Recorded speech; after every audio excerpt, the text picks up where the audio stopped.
Welcome back, coaches. This is the Football Coaching Podcast. I'm Daniel Chamberlain, co-host, here with Joe Daniel, as always. What's up, Coach? Coach, it's definitely becoming summertime. We are late spring here. As you guys are listening, what is this, like mid-June? So we're a week out from summer. We have had all of the heat with all the gross in Northeast Oklahoma. So baseball season is coming to a close, which is fun for the kids and college. We were just quickly mentioned college ball before we hit record. Getting to watch Oklahoma knock out Georgia Tech yesterday was so much fun. I'm sure that helped. Right. That made you feel good.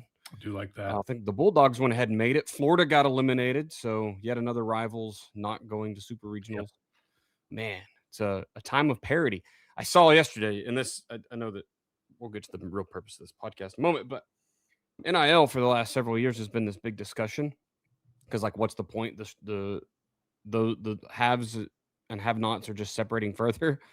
But this year in college baseball, and maybe this is one sport where it helps the most, none of the 8 teams who went to Omaha last year got out of regionals. Right. So complete parity, which is really cool. I mean, obviously we just got supers to see who goes on to the main tournament, but Right. It's pretty cool when you watch a bunch of these. Troy, I mean, knocks off Florida. OU and Georgia Tech. Obviously Georgia Tech, an absolute powerhouse this year, but OU's not like a terrible program. They're a really good program. But just getting to watch the teams fall, number 1 and number 2 go out again this year. I think this is the second year in a row for that to happen. Number 1 and number 2 in the nation don't get out of their region. So anyway, ball's cool, man. It's nice to see something good come out of this NIL thing. Unless you're one of those teams who didn't make it, who thought you were going to, then that sucks.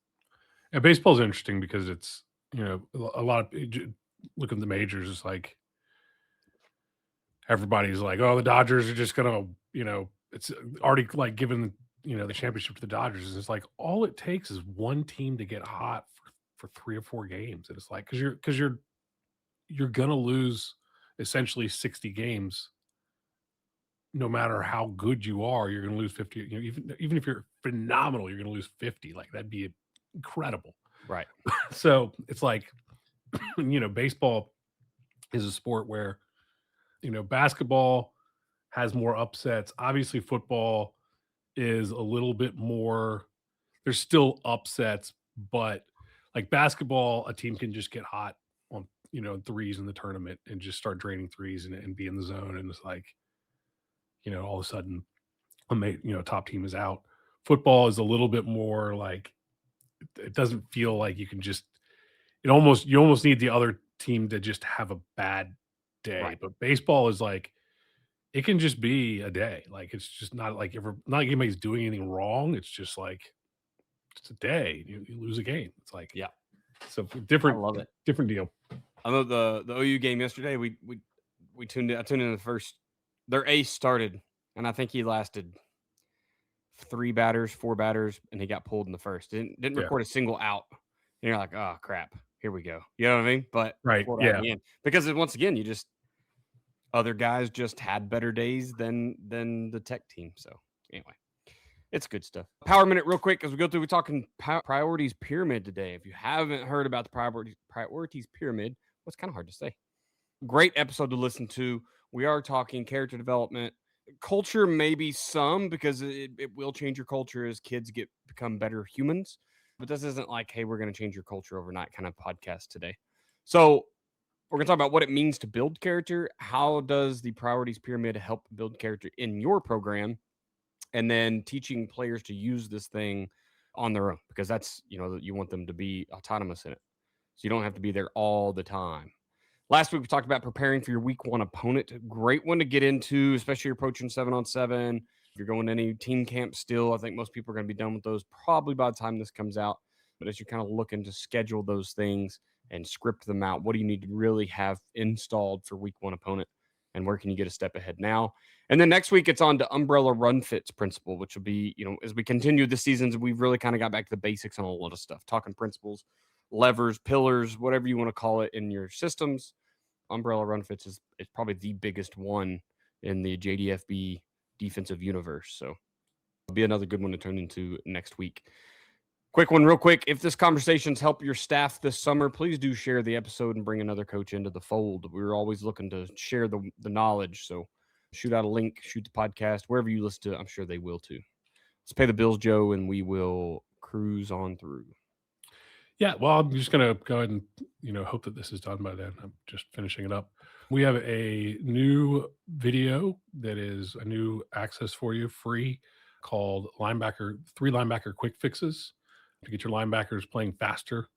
And so if you have young linebackers who are frozen, linebackers who are playing confused, who don't understand the system, slow to get where they need to be, the Three Linebacker Quick Fixes is a 6-minute video that gives you 3 tools to use to fix your linebackers. So you can go check that out by going to joedanielfootball.com/linebackers. Love it. Real quick, I want to mention athleticspeedmovement.com. I know Joe's been sending out a lot of emails lately about ASAM. So if you haven't received those, number one, you need to get on the mailing list, because that's where you're going to find out about what things are on special, what things are going in for sale for the better prices each month or so as we rotate them. So get to joedanielfootball.com and sign up and get inside those emails. But Athletic Speed Movement, this is kind of the way of the future of, and it, not even of the future, it has been for the last 40 years, 50 years. Man, the guy's been doing it forever, since the late 70s. Mr. Del Basquette, coach, has been changing the way that people think about speed. His resume speaks for itself. Multiple all-pro players, Hall of Fame players, any accolade you can garnish in NFL, he has gotten people to that point. Check out athleticspeedmovement.com. Get signed up now. 12-week program, twice a week. Takes about 20 minutes-ish, depending on, as you get more comfortable, you can speed things along. Great program to have your fastest team on the field this year. Part 1. All right, so Joe, question 1 we have to talk about is, what does it mean to build character? And in football, and in especially dealing with high school kids, I feel like this is kind of a weird subject because they aren't really adults yet, and we're trying to lay the foundation, but we have to have this little bit of wiggle room. It's like trying to discipline my 8-year-old, right? Like he's 8, right? He's going to make mistakes. I go talk to the principal when he makes a mistake. I'm like, well, should I ground him for 10 years? I mean, it's, he's got to have some speed bumps along the way. So let's talk for just a minute here, Joe, what it means to build character within your program, within your team.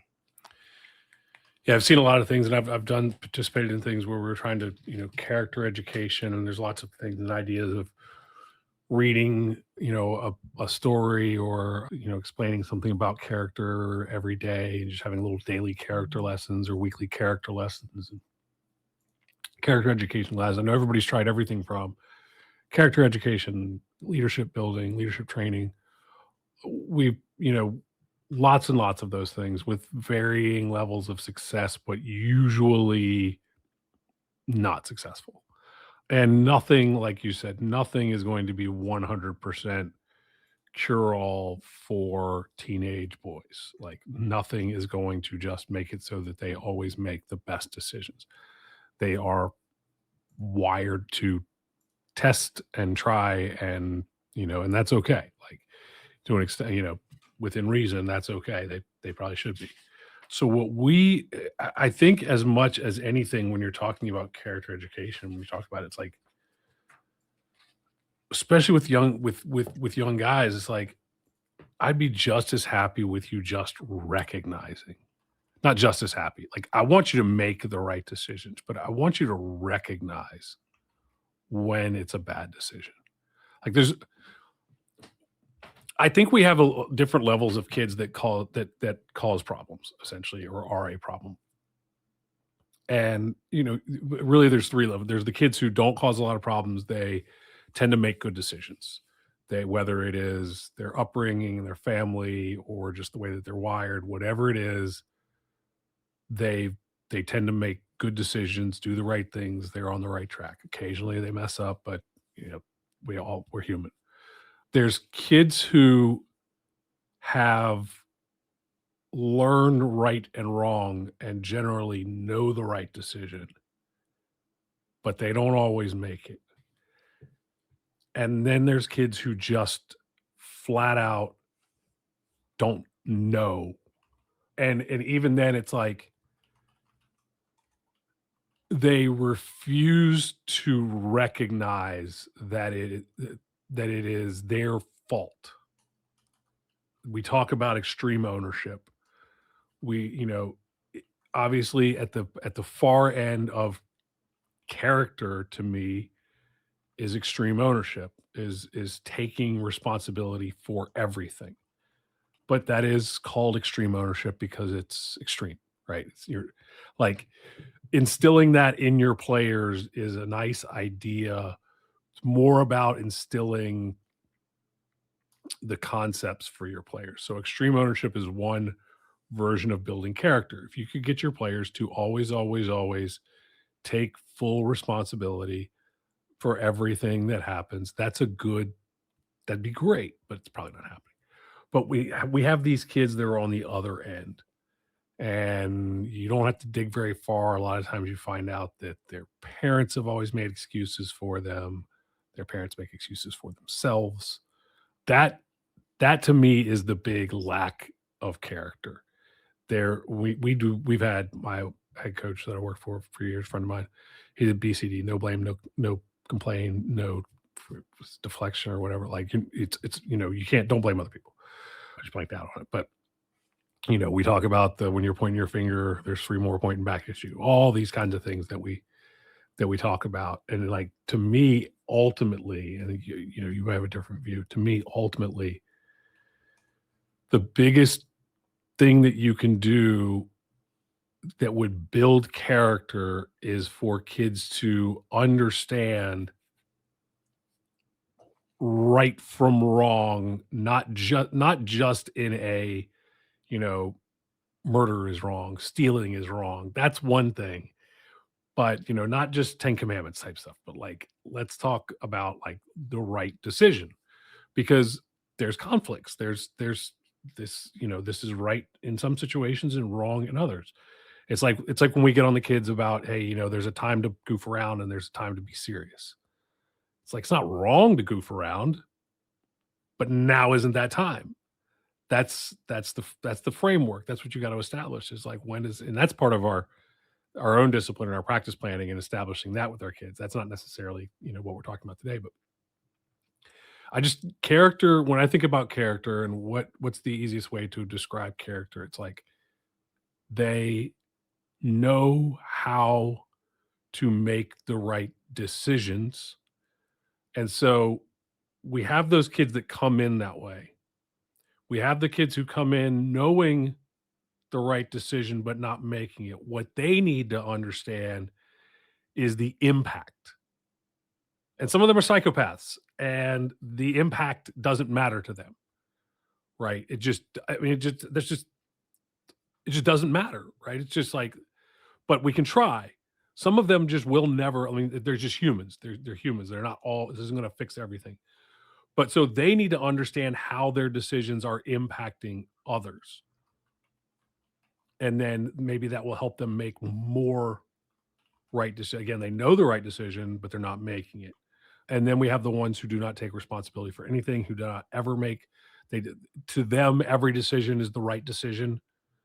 And we need to give them the framework for, no, this is, again, how to make those decisions and what the right decisions are. And the tool that we'll talk about is the priorities pyramid. But that for me, the first thing to establish is like, why do we need this? What does this even matter? Because a lot of coaches grasp it immediately, but it's about decision making. And to me, that's character.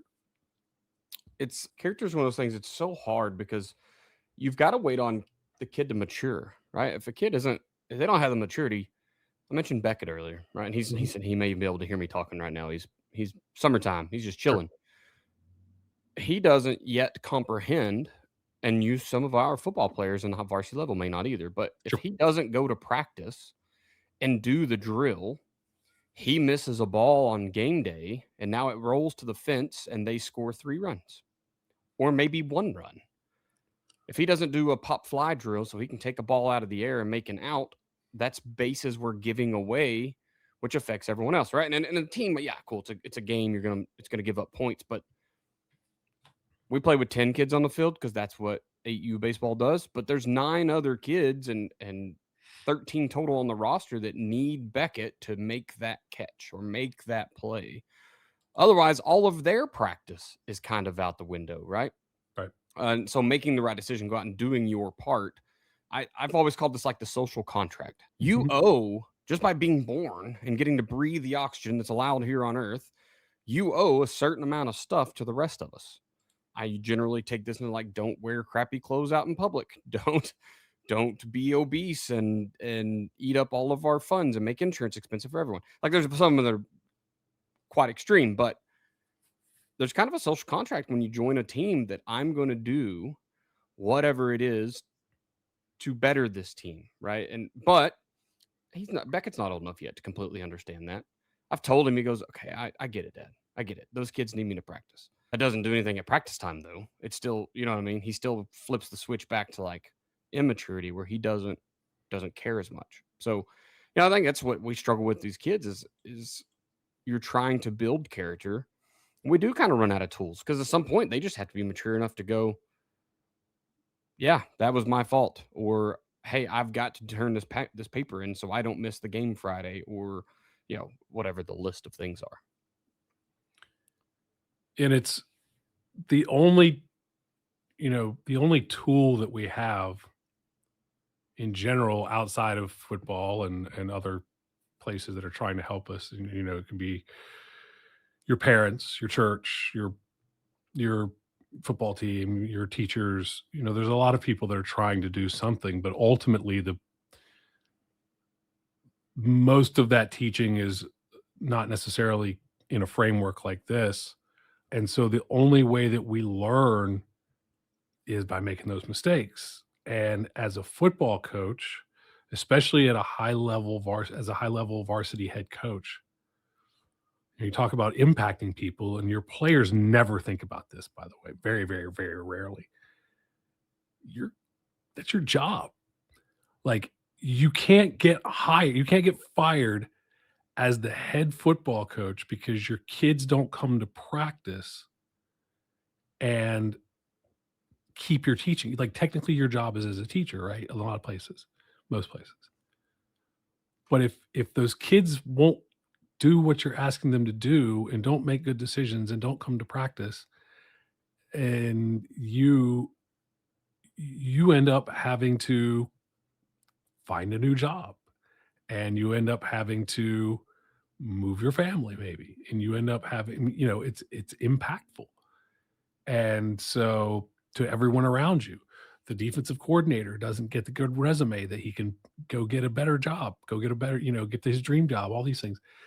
So you as the head coach or as a coach on staff, if your head coach isn't doing it, this is as much to protect you as it is anybody else, because otherwise, like, I mean, I've seen it before where, kids always at the end of the season, and sometimes I've seen it when a head coach got fired or left, whatever. The kids always at the end of the season have that light bulb go off and that should have worked harder in the weight room 6 months ago. And I remember we lost to a team, and experience helps. We lost to the first year we went to the playoffs at my last stop. First time the team been to the playoff. I mean, first winning season in 17 years. We go to the playoffs. We are the 7 seed playing the 2 seed, and we have no chance. I mean, on paper. And we get out to the field, and we look at what an established program where the weight room has been in place for decades, and they look amazing. Like, just when we're standing on the sidelines, and they're not even warming up, right? They're just kind of getting their stuff on because they travel to their home field. It's weird. They have a central field for like 2 or 3 schools. So we get there and look at them, and it's like, that's a weight program. Now this is a team that doesn't, we just tried to get the weight room, going, and our kids aren't really bought into it. And we were actually in it. It's 28-21 in the third quarter when finally just, you wear down, you run out of luck, you run out of tricks, you run out of everything, and the wheels come off, and, it didn't work out. After that game, because everybody could see it, there was no There was no question. Everybody could see it. And all the kids are like, we're going to get in the weight room. We now know what we have to do. Now, there's 9 months between then and August, right? That's right. Does that moment where it hits them last 9 months? Absolutely not.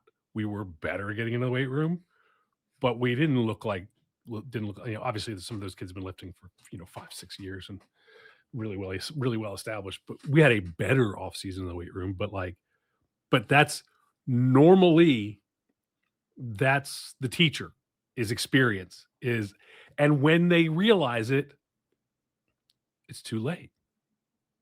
It's too late. The time to realize that was 9 months before, so that when it's now 28 to 21, we're not out of gas and just, getting just, run out of steam and it's over.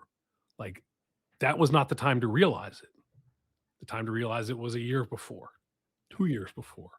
So, but that's the normal thing, is we have to go through and make the mistakes.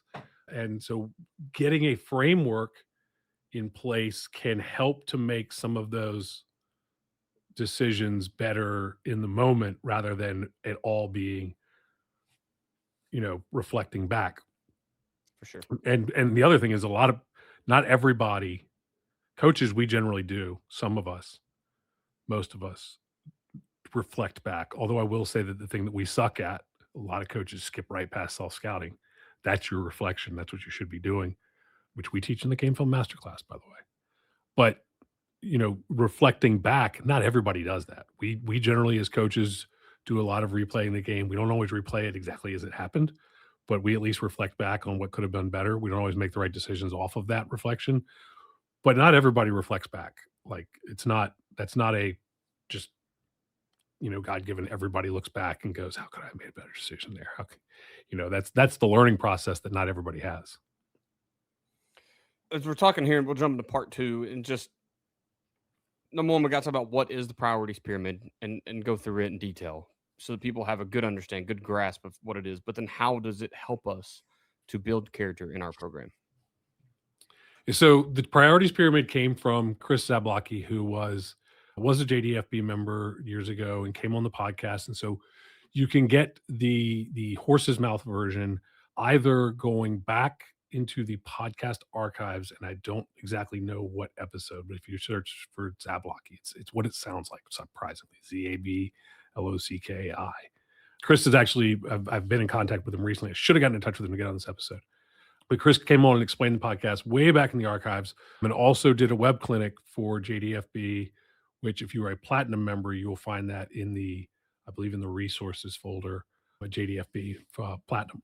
So this was something that he used, and I don't remember if he got it from somewhere else, but he came on and taught it, and it's phenomenal. We've had coaches who introduce this to their team, and maybe, their athletic director gets wind of it, and all of a sudden it is being used by every program in the school. We've had schools where the principal got wind of it, and all of a sudden they've got the priorities pyramid up all over the school, because this is such a incredible tool. So if you think of a pyramid, everybody knows it's a triangle. And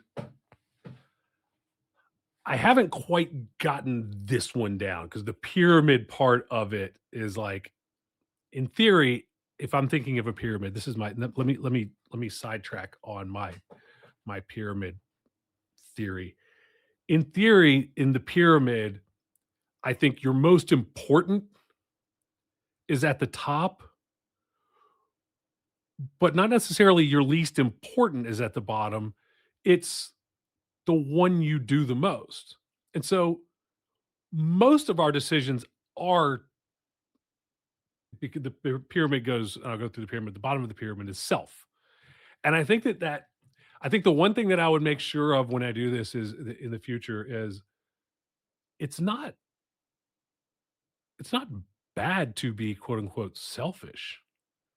I mean, decisions like I need to eat is technically selfish. I could be using that time to, you know, better the world, but I'm going to sit down and eat my lunch. I could give my lunch away to somebody who needs a lunch, but eventually I'm going to starve. I'll be the one that needs a lunch. So it's not like being selfish. Every decision that you make could be, I need to go to the bathroom. Well, that's selfish. You could be saving the world, and instead you're going to go not poop your pants. Like, every decision that you make. So I think that's more when I think of the pyramid is like, but really it's more like this is the most important at the top. It's not that selfish is that decisions for the self are unimportant or that you shouldn't make them. So they're common, but you should always be thinking about them in terms of when in the way that this relates to the team. We should be making good decisions for the team, and that's good for us. So the priorities pyramid is a pyramid, and it is kind of it is well, not kind of, it is a framework for making the right decisions. And in this case, it is a framework for making the right decisions as it relates to your football team. You could probably apply it to, you could take this and apply it to your company. And it's probably not going to go well but within the framework of the company, don't tell people to make decisions for the company ahead of themselves. It's probably going to go poorly. But within the framework of the company, these are the decisions that need to be made. So it starts, you basically look at each decision and you go, okay, where does this fit on the pyramid, basically? And when you make a decision, that's where it falls. And if you're a JDFB gold or platinum member, the priorities pyramid is again inside of my program manual. It is in the resources section. Resources, go down to tools, and you'll find my program manual. And I'll just tell you what we have here. It's a system for, your kids, for the most part, already have a set of values, a set of beliefs. They believe in their faith, whatever they've been taught. They know who their family is. They know the importance, for the most part, of education. They've worked from prior code. They have all of these things already instilled. For the most part, they've got a little bit of foundation there, but they don't have a system for using all of those beliefs and all of those values to make the right decisions. And so the priorities pyramid gives our athletes a simple to follow decision-making process for applying the values they already possess and the values they learn as a part of your program to their lives. All decisions for student athletes should be made using the priorities pyramid. When a player makes a decision that does not fit the pyramid, it is detrimental to himself, his family, his team, the coaching staff, and it is a teachable moment for us. And so that's kind of the importance of it. At the top is your faith and your values. And I think it's important to talk about, this is not about God necessarily. It may be about God for certain players, but their faith or their values, the things that they believe are right and wrong. So this is where the 10 commandments stuff comes in. This is where it may be your religion. It may just be things that are super duper important to you. It, may be, in general, these are things like don't steal. It's a bad decision if you're stealing, right? It's a bad decision if it's hurting other people. It's a bad decision if it goes against your core beliefs that you've been taught. What are your values? That comes first. So we define that as whatever faith means to you, it comes ahead of everything else. You may already have that instilled. You may not subscribe to a particular faith, but you have a pre-existing set of values that is your belief in what is right and wrong. We continue to mold those beliefs of right and wrong, not your faith, but just in general, if you don't have it solidified, we step in, but you make those decisions first. So that's the top. Okay. Again, don't get hung up in faith. If you're a Christian-based school, private school, maybe it's faith. I mean, that's boom, faith. This is it. This is, you can define it as God's teachings or whatever the case may be. But for most of us, public school, etc., youth, it's faith and values. What have you been taught? What do you believe? Then it's family, and family can mean anybody who's important to you. It can be mom and dad. Family can be people that depend on you, people that you depend on. It can be extended family. It can be grandma and grandpa. Sometimes they're closer than mom and dad. Obviously, siblings. Family can mean, whoever you depend on that depends on you, that is your unit. And again, I always talk about, like, I don't love breaking down on family in football. This isn't your family for most of us, like for the vast, vast, vast majority. They are important. We can say it's like a family, and that's great. I think it's wonderful. I think for the most part, teams are, but like when we're talking priorities pyramid, this is the family, the unit outside of football that has raised you, that has made you who you are, all of those things that you depend on, that depends on you. So at the top, faith and values, then family. Family comes next. After family, in the framework of our priorities pyramid for our players, it is academics. So now they obviously need to get an education in school. They will probably not, we talk about less than 10%, probably closer to 5, I think it's like 7% actually get a shot at college football, and most of those don't stick around, don't stick for, the percentage that sticks for 4 years is minuscule. But the idea that they need to achieve academically, that is what they're there for. Not to mention that they won't be eligible for football Right. if they don't do, what they need. But I mean, it has to be more than just get eligible. For some kids, it is just like get enough to graduate. But they need to do, their best in school to give them the best opportunities. And academics still, the better your academics, regardless of what else happens, the better your academics, the more opportunities you have, Which is to big play. time nowadays, right? Because you may be going to a D2 school or you know what I mean? Like, you're gonna be going somewhere probably not your dream school. Yeah, I mean, if you're looking to play, you're looking to play, wherever you can, and it's probably not going to be $1 million NIL at a big school. Number one, because they're, you know, half of their spots are getting filled by transfer portal, not by freshmen. Exactly. So if they don't already know, if they don't already know who you are when you're 12, it's pretty tough to get those schools. So you're right. Like it's almost like you need to go to your Division 3 school and your Division 2 school, your JUCO, and then, work your way up. So academics is extremely important. And the more opportunities there are more opportunities for academics, but also we need to be eligible. And also you're probably not going to play college football. Like the reality is that's hard to explain to your kids, but like, cause they've been told, some have been told their entire lives how good they are because they were the best kid on the youth football team. And it's like, there are 150,000 youth football teams. He's not special. Like you can't tell somebody that. So academics. Then comes the team. And so the team, like a family, relies on each other. The team needs you to make good decisions. The team needs you to be at practice. So all the things that you talked about before. Why is it important to be at practice? Why is it important to, not get in trouble at school? Why is it important to, we talk about eligibility, like all of those things. That's all things that are important to the team. And so, the team comes next and doing things that are right for the team, making decisions that are good for the team. And then the last thing is self. So we don't want to be selfish in the traditional thought process way of it. So we don't want to be selfish by putting ourselves ahead of, self, any decision. And again, you do things for yourself. You should. We should all do more things for ourselves, probably. Some of us.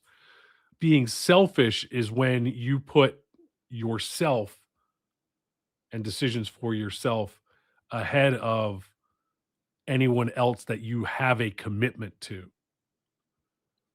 The people you have a commitment to are your faith and your values, which actually is self, but your church also counts and all those, those sorts of things.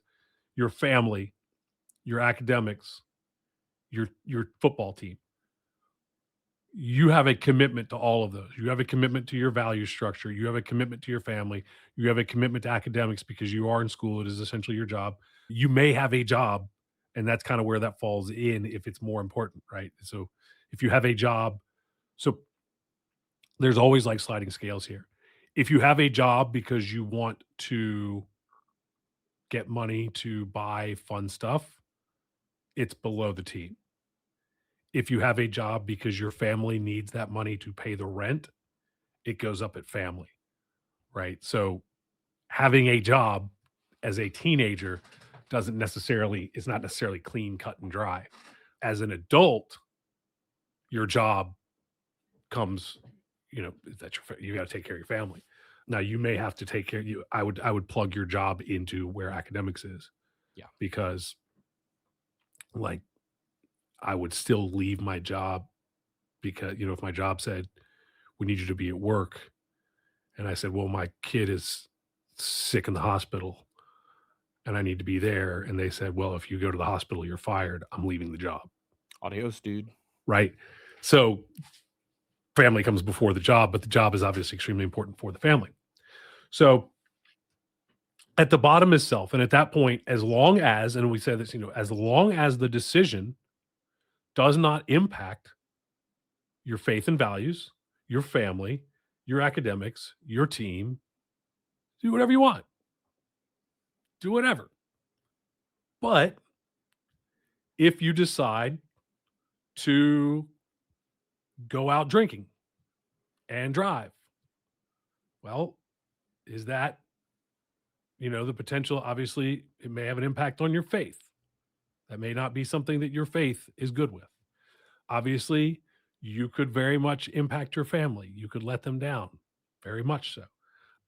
It may not impact academics, but obviously it may impact your performance, your health, anything like that. It may embarrass the team if something you do, because if you misbehave in class, okay, does it hurt your academics? Yes, because you may be removed from class, suspended, ISS, whatever it is. You're not paying attention.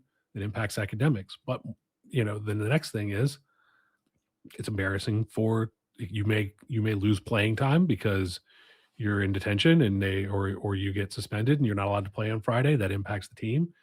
But also it's embarrassing to the team because we know that the teachers up and down the halls, oh, football player, like, this kind of stuff. So we have to be mindful of those things. They are looking at the football players because you're football players. That's right. So that is the pyramid. We'll get into some more examples of it, but faith and values at the top, family, academics, team, self. And you just go through that. When you have a decision to make, you go through that and go, okay, is this a faith and values thing? Is this a family thing? Is this an academics thing? Is this a team thing? Is it self? And that's the process. When I first started using this a few years ago, it actually inverted the pyramid, and how you use it means very little in the way that you present it. I just, the same way you started, like this can kind of go. I just put faith, family, and values as the base, right? That's your foundation. It's what you got to build on. So, guys, if you want to flip it, you can use this in any way, shape, or form. And we just use it as like check gates. Like, I'm making a decision.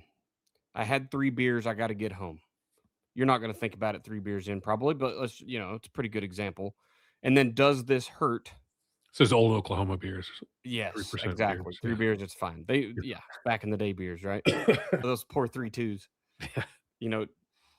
Is this good for my faith, family, and values? No. Okay, then I don't need to make, like, that's a terrible decision, right? But sometimes it can. Basically, I just made it to where it's like the last person you should care about is yourself, right? If you break up with your girlfriend, the team really doesn't care.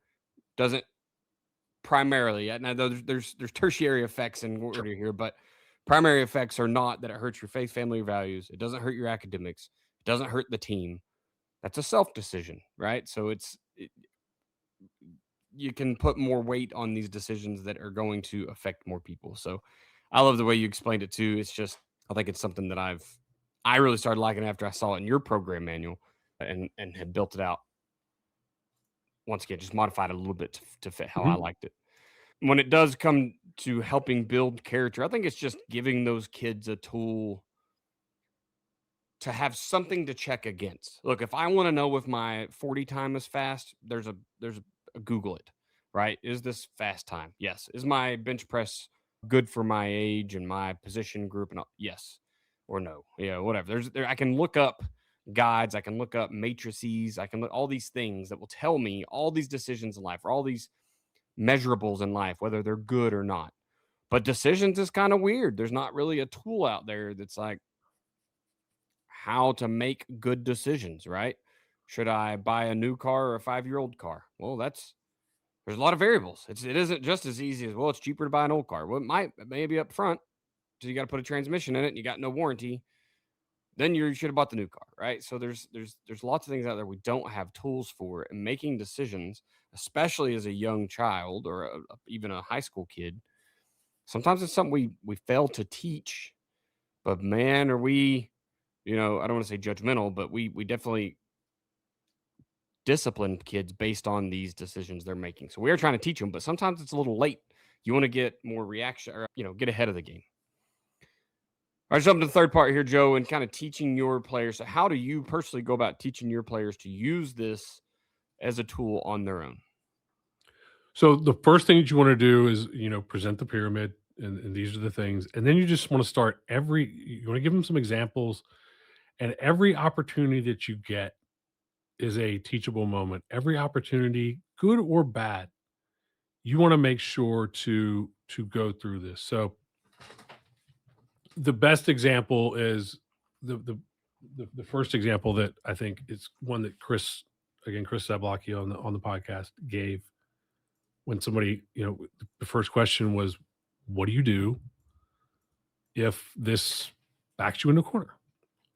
And I don't remember the exact story, but they made it to the playoffs and they weren't supposed to. It's the power of these types of things. All right. They hadn't been. Nobody expected them to go. This was not when everybody went. He was in Wisconsin. And kid was there. I want to say he was a starting center, but he was a starter. And he had a mission trip scheduled for the first week of the playoffs, because when they scheduled it, there was no chance they were going to be in the playoffs, right? And maybe when he committed to it, he didn't like schedule it, but when he committed to it or whatever. And the kid was like, came into his office and was like, should I get out of it?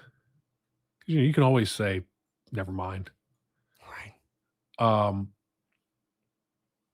But the church, whatever the situation was, they've planned on him being there.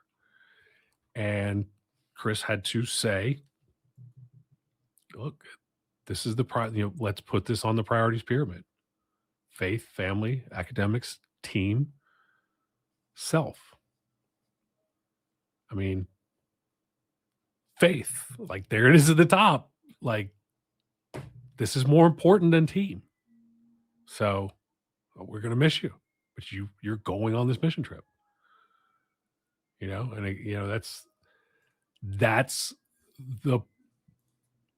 that sucks for you, right? And you could go back and say, this kid made this decision 6 months ago thinking we haven't ever made the playoffs. So, and maybe he made a mistake.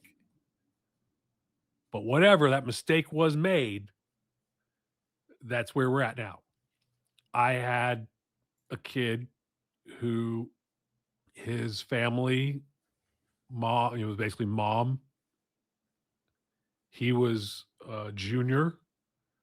He had a 2-year-old or 1-year-old sister. Mom had to work. And they couldn't afford daycare and all those sorts of things. And so sometimes he would miss practice to go home to watch his baby sister. It's family. We work to find other solutions.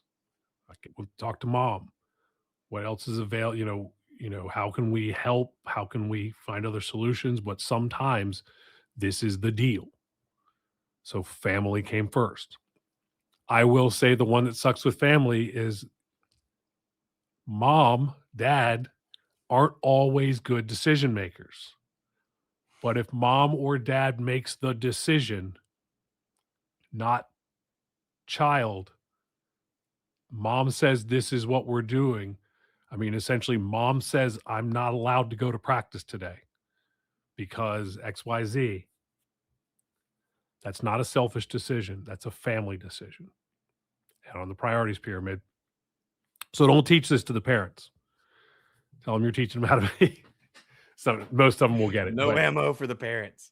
Most of them will get it. But no, it's just sometimes parents are bad decision makers. So actually, you should teach it to the parents because you would like for them to understand that your kid has made a commitment that other people are relying on. And when mom makes a decision like, no, you're going to go do this instead, it's not a good decision. Now, sometimes you can use this to explain that there are other commitments. And we need to figure out how to work all of them. A great one, academics is always really interesting because academics is something we're supposed to be doing along with football. If a kid was sick and needs to get caught up, needs to make up a test, and the only way to do that is to miss practice time. Pretty straightforward. If a kid is struggling and needs tutoring and it is offered during the first hour after school, which is when you have practice, pretty straightforward. Go to tutoring. If a kid comes to you and says, I need to miss practice, I've got this big project due tomorrow. When was the project assigned? 3 weeks ago. Okay. So here's the deal. And this is where you sit down and you explain how the priorities pyramid works. Here's the deal. In this moment, you are correct. You are going home to work on this project. Period. As of right now, you will not practice. However, you made a selfish decision for the last 20 days, which means that this practice missed is an unexcused absence. It's honestly no different to me than if you just decided to hop on the bus, go home and play video games and do whatever, because that's basically what you've been doing for the last 20 3 days. weeks. That's right. So you will not start, or you will not play, or you will not, whatever your punishment structure is, you are not going to, it is not an excused deal. So understand that in this moment, academics comes first. Go home and work on this project. Because what they'll do is they'll go, oh, I didn't know that. I thought academics comes first. Correct. That's where we're at right now. Right now, where we're at is you are going home. You have just missed a practice. Just that conversation, you're not practicing. Period. Because they're going to suddenly go, oh, no, go home. Go home, work on it. Get it done. You better get an A. I 100% know they're not going to go home and work on it from 3 to 11 o'clock. But that's where we're at. This is part of the decision making. And so then we go to, team, and obviously they have now what we see now is they not only did not put academics first for 3 weeks, they did not put the team first for 3 weeks. They were selfish for 3 weeks. And then, we look at team. Well, if I decide to go home and play video games instead of going to practice, is that a violation of my values? Probably not. I'm not stealing. I'm not murdering. I'm not, is it a violation of my family? Well, my parents are at work. It's not going to hurt them. What difference does it make? Not skipping out on anything. Does it hurt my academics? Well, I wasn't going to do homework anyway. So, they don't even do homework. So who cares? No, I'm doing fine in school. Does it hurt my team? Yes. because I was not at practice. I was not getting the work done for my team to be successful on Friday night.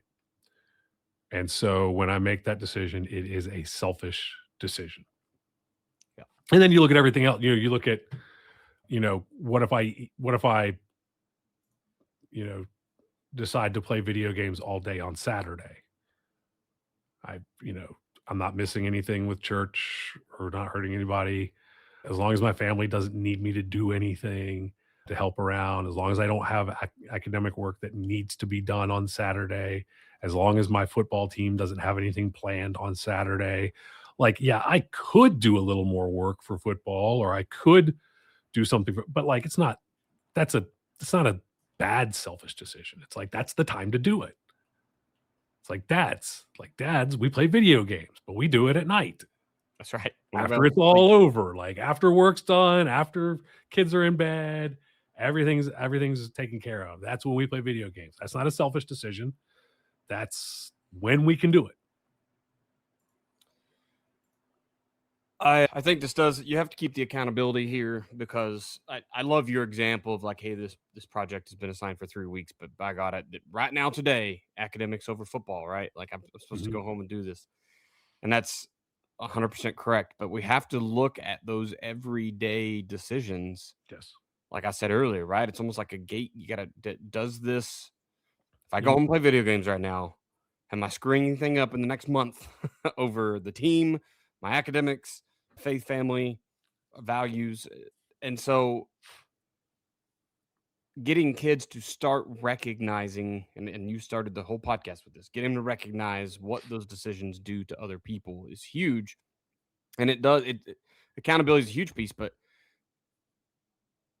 going home and playing video games may seem like a harmless, victimless thing until all of a sudden I can't start. And now the backup running back's in, but he's not the guy that's got all the attention and maybe got some offers and gives us the best chance to win. Otherwise, he would be number one, right?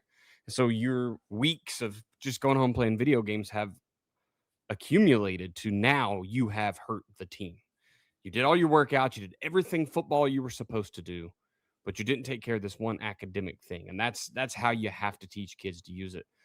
And that's why I like, the foundation being the faith, family, and values, and everything has to build on top of that. So it gives them an idea of, yeah, one decision today may not hurt the team, but what's it going to do in the future?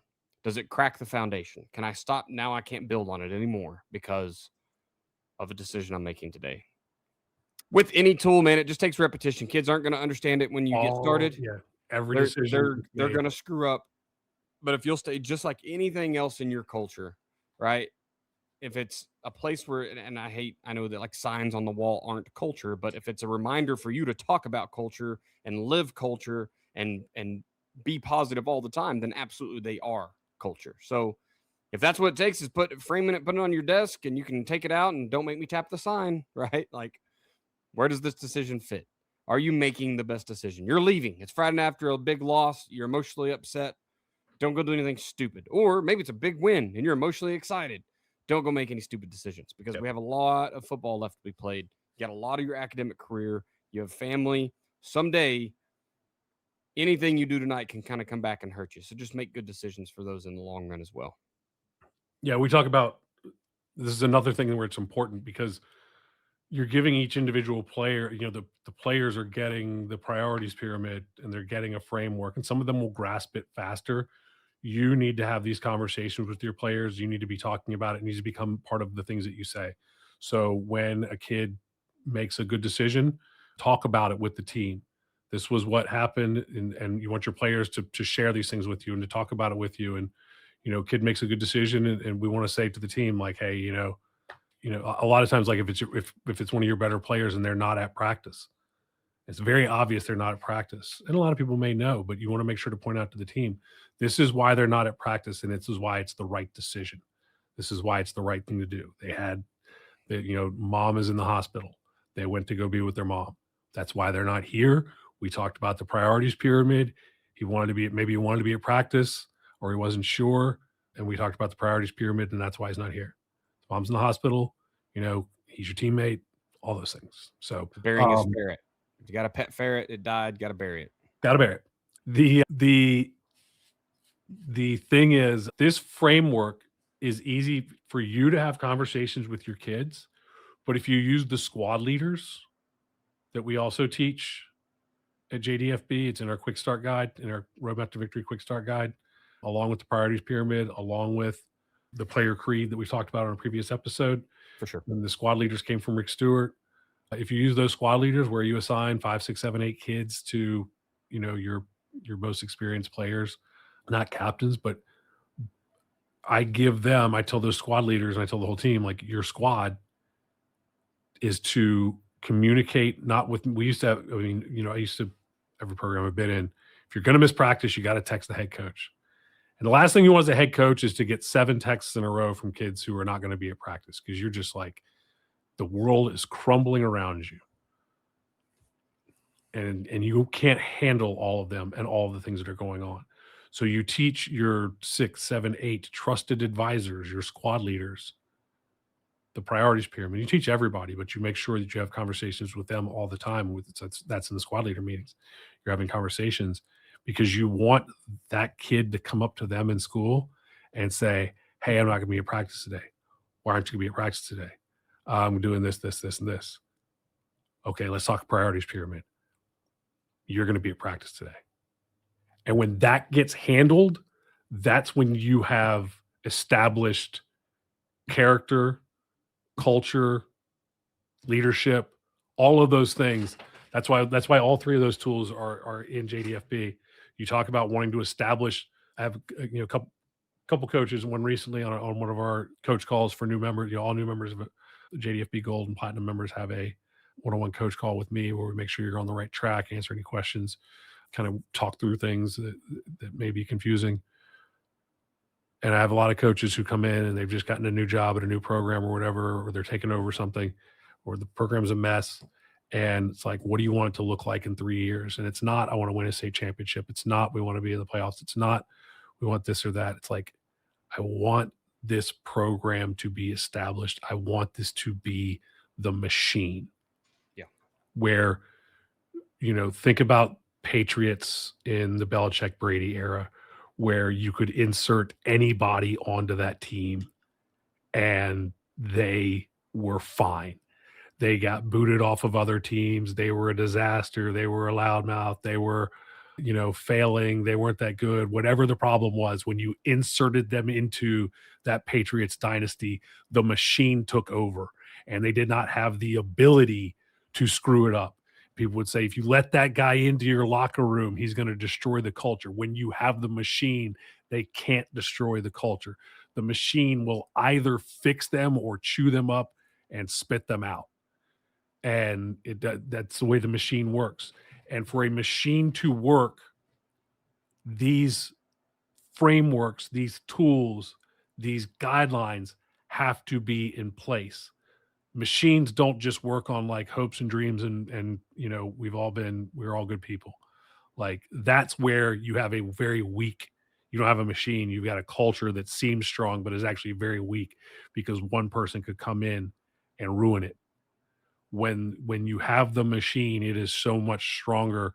And that's where the squad leaders know the priorities pyramid, they know the player creed, they know all of those things. And so when your freshman comes in and tells their squad leader, I'm going to miss practice because, and the squad leader goes, priorities pyramid, no, that's not what you're going to do. You're going to come to practice. That's the machine. Yeah, I think that's the best part of the tools. It does, like, I love that. Just a cog in the machine, man. Just another piece that helps you build out and give your culture a way to self-operate. Autonomy in your culture is amazing, as long as it's going the right way. If they don't have tools, you never know what you're going to get. Right. All right, man. I think that's it, Joe. I think we checked all the boxes. Guys, remember, I know summer football is kind of upon us. It's not super glamorous, but, it's all about consistency, the culture, kind of what we talked a little bit about tonight, showing up when nobody really is in the stand yet. It's just you and the guys, the players. But the programs that embrace these summertime programs, they usually show up in the fall as well, right? So if this episode has helped you sharpen your summer process using this priorities pyramid to get kids into the weight room or what you get to do, your 7-on-7, your lineman camps, team camps, all that good stuff, if you can use that and sharpen your summer process, make sure you send this out to other coaches as well. Today we talked about priorities pyramid, what it means to build character, how does priorities pyramid help build character in your program, and then teaching your players to use it on their own. Last week we talked about preparing for week 1 opponent, and next week we're on to umbrella run fits principle. So if you're looking to get back into the basics of defense, next week is a great episode for you. We are now on to our level ups, Joe. Where are you at, sir, on your level ups? I read a book. I'm reading a book. I haven't finished it. I'm actually reading. I've been reading multiple books on habits. Some good, some not. And I'll go back. I think Atomic Habits is the king of them all. But the science behind it comes from Power of Habit. And Atomic Habits references the Power of Habit a lot. Charles Duhigg. It's a really good, if you like to get into, it doesn't get too sciencey about, the hippocampus and all of these things in the areas of the brain and everything. It talks about it, but just lots and lots of examples. And the one that I think is really interesting is the Tony Dungy example. And I know that I listened to this book years and years ago, and maybe somewhere it rattled around in the back of my brain and, led to where we're at. But it talks about Tony Dungy coming into Tampa, and Tampa was losers for those of us of a certain age, remember, before the cool uniforms, Tampa was terrible. Going back to Testaverde and going even before that, going years and years back, Tampa was for years and years terrible. Dungy came in, and what it talks about in there is everything that we do here. And it's hilarious because it's talking about it with an NFL football team. And, the author is going by what has been told as best that he can understand. But I don't think that Charles Duhigg was a football coach.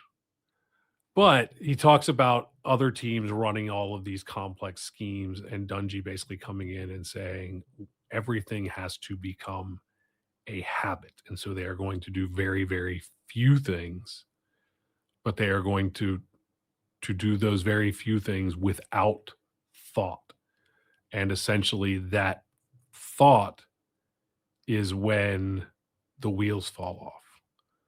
I have experienced multiple times what he talks about with Tampa going, I think it was 99 and 2000, right before Gruden. I think Gruden came in 2001, 2, maybe 3. I don't remember.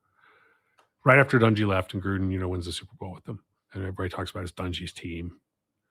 But Dungy, what gets forgotten is Dungy went to 2 straight NFC championship games, both against the Eagles, and in both games got blown out. And it was at the point where in those big games, the players weren't all the way bought in. Because in those big games, when you're pressing, when the pressure's on and the big moments and you feel like you need a little more, the players were then saying, I feel like we need a little more, instead of trusting what they had supposedly bought into. So they were mostly bought in. Right. They were bought in enough to get to the championship, but not bought in enough when the pressure got big. When the pressure got big, they were constantly making mistakes. So it was really interesting, but it goes on from there. I would recommend, it's chapter 3, maybe. It's early on. But as a football coach, go in and find that. Just go in and sit down in a Barnes & Noble and grab that book. If you don't want to buy it, just go sit down in a Barnes & Noble and flip through the stuff about Dungy. And it is a Coach Simple, like, whatever, just laid out there of like, this is like, I'm just sitting there listening to him and I'm thinking, if he pulls foul, if he doesn't feel. Right. Like, you got all this stuff, but I just need you to, and how many coaches hear that and go, yeah, but this and this and this and this and this. It's like, I get it. Trust me, I get it. It's not infallible. It's 80-20, 20% of the teaching that gets me 80% of the stuff. Sometimes the other 20% comes up. But if I'm playing real fast and we're real right, and I go back to the coach that I just blanking on his name again right now when he was at Valdosta State, talking about he didn't teach linebacker reads, he just taught the picture. And the picture was right 70% of the time. And he was like, 70% of the time, we are all over it. And the other 30%, we are hanging on. And it's like, if 70% of the 70% of the time, 80% of the time, we're right, remember that I got another 10 guys on the field. So I might have 8 or 9 that are absolutely right on a play.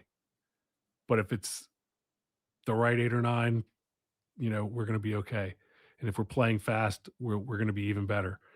If I have, 50% of the time we're doing good and 50% of the time, half the team's doing good and half the team's frozen. I got 6 guys frozen trying to figure out what's going on and 5 of them have figured it out. It's like, that's not good. Right. That's not good at all. So it's just the idea. It's the coach simple, power of habit. You don't need to do too much, all of these things and how it works, turning a program around, whether it's Tampa Bay or your tiny little high school that hasn't won in 20 years, like it's still the same thing. I'm gonna switch mine. I had something else, but I'll talk about it later. It's a little personal. I don't want to get that personal yet. I went to my father-in-law's house. They built an in-ground pool a few years ago, and it's just becoming the resort in the summertime. So, the temperature breaks 90, and it's like, let's go. Yeah. But the water was still too cold for me to swim. It was like 78 degrees or something, but my kids were all up in that. So, we're kind of caught in between. So I asked my father-in-law for a book, and I have never read Tom Clancy before. And I know there was like an era that everyone was reading Tom Clancy, right? He's producing the best intelligence and spy and Green Beret, Navy SEAL, whatever novel, all these pretty awesome novels. I've read snippets of some of them, but I finally read my first one and I finished it in about a week. And it was a long one. It was Without Remorse, which the book's fairly, I don't know, it was just good. It's just good all around. I'm glad I got into it. I've already started another one. I started Patriot Games last night or night before last, and just reading. I'm going to try to read through his whole catalog of basically the Jack Ryan books. I know that a lot of people are watching those right now. I think it was Netflix or Amazon or somebody produced with who used to be Jim Halpert. I can't remember his name. John something. Anyway. Yeah. Starts with a K, I think. I'm the worst person to ask that stuff. Yeah, for sure. And so I realized that like these are, which he might be better at it than like I tried to go back and watch the movies, and like Harrison Ford, of course, is a good actor, but there's some of those guys that tried to play Jack Ryan. You're like, nah, I'm not feeling it. So it's good to go back and read the books and figure out who this guy is supposed to be and kind of get a mental image of what he is, right? And then I can kind of go from there because I just like doing it that way. So that's what I'm doing. Is just Isn't he supposed to be a real big guy and they had like some small actor playing him or something? So I'll be honest, I don't know about Jack Ryan yet. What if I'm understand, he's just, I think in book 1, when he's originally him, he's a historian. It's like he's an educator. Oh, okay. I might be thinking he did get trained by John Kelly was the other one. I might be thinking of Reacher. And it could be Jack Reacher. And then, of course, we know that Tom Cruise played him, and he's a little bitty dude. Yeah, he's supposed to be like 6'4". Anyway. Anyway, I like those kind of novels. I just asked my father, like, I'm looking for a one guy versus the world kind of book. And he's like, oh, yeah, here we go. I got you. So he said that was his favorite book. I crushed it. And then I'm a big Stephen Hunter guy. So I bought him copies of Point of Impact and Time to Hunt and Blacklight, which are the first 3 in the Bobbly Swagger series. So if you're looking for like that sniper shooter killer, one man versus the world type stuff, like those are good ones too. So that's my level up. Is I just started reading for some fun and getting away from the seriousness of life for a little bit. So it's been good. All right, guys. Cells are opening. Oh, let's pay the bills one more time before we get into that. I mentioned we have the new 3 linebacker quick fixes to get your linebackers playing downhill, playing faster. It is a free, very short video that you can go grab and just give it a quick watch. Doesn't take anything. Go to joedanielfootball.com/linebackers, and it will just go through 3 basically levers that you can pull with your linebackers right now. Doesn't take any talent really. That's a big thing, is what are the simple things that we can do that are going to make them better, quick fixes. So go check them out. Go to joedanielfootball.com/linebackers, enter your best email address. You'll get instant access to it. And yeah, check it out. Fix your linebackers. Get them playing fast. Love it. Sales opening and closing this. Oh man, this should come out in 2 weeks. So we're on the 18th of June. Holy crap. Yeah, we are. And, quite honestly, I am not, I can say this. If it's not out now, it will be out very, very soon. The completed 425 defense ebook, the completed Coaching Football's 425 defense manual, second edition.